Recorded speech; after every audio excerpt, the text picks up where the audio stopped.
suspect outdrives their talent. You see just weaving through lanes there, jumping all the way over from the 1 lane to the 4 lane on their brakes hard, and just now stuck in that afternoon traffic here, just squeezing, threading that needle there between those cars. The Glendale Police Department is just trying to keep up at this point, but with the erratic nature of this driver, it's going to be hard to do because those police officers have to put the safety of the public first, and the way this driver is driving, that is going to be hard to do, to stay on the tail of this driver. But you can see how this driver is kind of just getting stuck in all this late afternoon traffic, but the police department saying, nope, we are sticking with you. Wow, almost losing control there as he weaved around that car, choosing a different direction there. And this, I could tell you, Courtney, this is one of the craziest pursuits I've seen in some time. This car going about 70 miles an hour through these surface streets, almost losing control there at that intersection where all that traffic was. This is a extremely dangerous pursuit. Colton, Micah Ullman here with you as well. And as we watch this become increasingly dangerous on surface streets, oftentimes law enforcement will actually back off and try and calm things down. It doesn't appear at this point that these officers are willing to do that.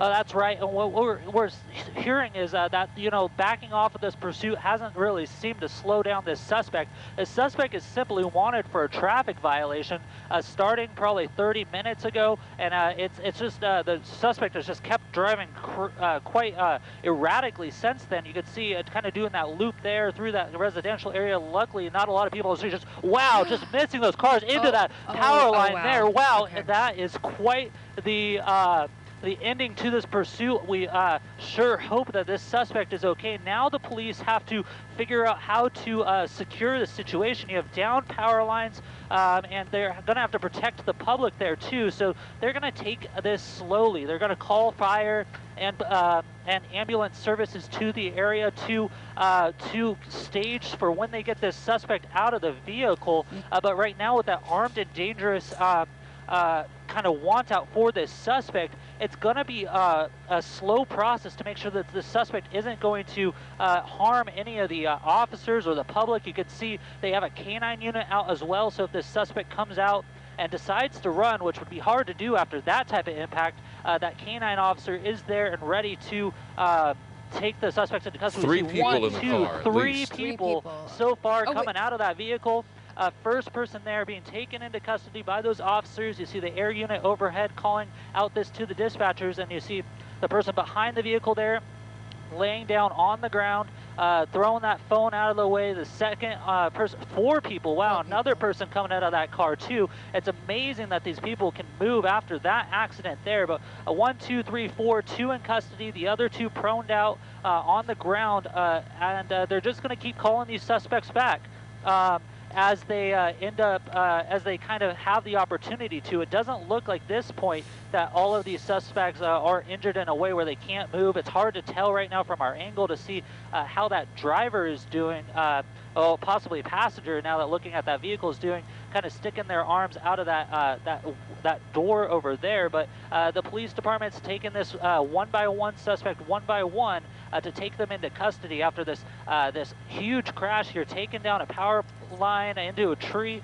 Luckily, no civilians or the public was injured, but there you go. They're going to take that 4th person into custody, standing up, walking slowly back to those officers.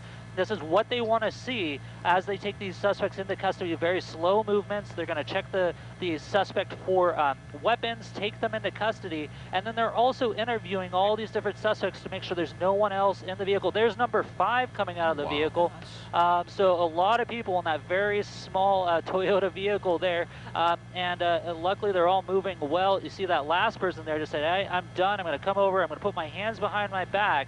And I'm ready to be taken into custody. But those officers still poised to make sure that they can clear that vehicle and make sure that it is safe and this situation is wrapped up here in the Los Feliz area here, just to the west of the 5 freeway, and to the, let's see, south of this is actually Echo Park, my bad. And so now you're going to see the officers here come together, and they're going to approach the vehicle and clear it, Micah. There it is again. Sorry, Courtney. As we see on screen, right, a replay of this crash, and a minor miracle, frankly, that no one was hurt, either bystanders or anyone in that car. Look at that. This happened at a Arco gas station right there. Can you imagine just pumping gas and seeing this all go down? And amazingly, 5 people got out of that vehicle and seemingly looked okay, that they were able to walk out unhurt.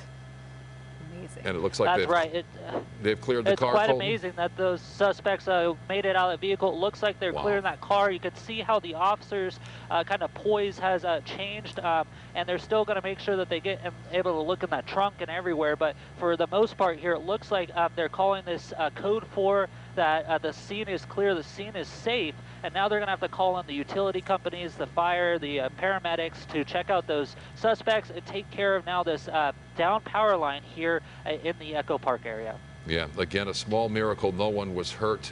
Bystanders appear safe, and the power lines are down. Avoid the area in Echo Park. We're back with the news at 6 at the top of the hour. Stay with us.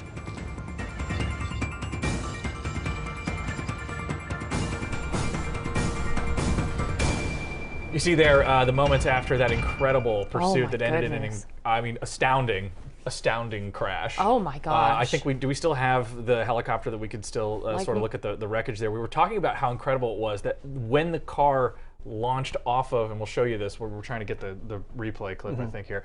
When the car hit the curb, it went airborne and then sort of started to go in an arc. The hood of the car impacted that pole, but sort of as opposed to hitting it straight on, it hit it when it was sort of on its side already, thinking that probably was, I mean, of huge luck apparently to what ended up being 5 people. What Micah said, it's a minor miracle. Watching that in that split second, you're like, oh my gosh, we're about to watch this guy and had no idea into a power pole. That there were 5 people. Imagine how scared you'd have to be to be in one of those. Car. Yeah.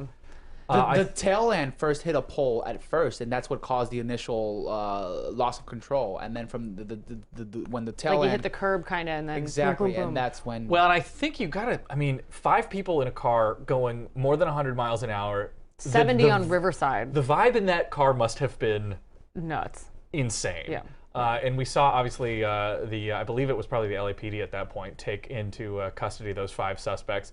We are right now just trying to identify the owner of that vehicle now by looking at the plates there. I believe that we're on air on the app. So if you're watching us on Roku or on the KTLA Plus app, hello, nice to see you. This is KTLA 5 Live. It's the online-only digital streaming show that's here Monday through Friday. We're going to try to stay on this as much as we can, but we have to leave because we got to come back in a couple of minutes so we can be on the website.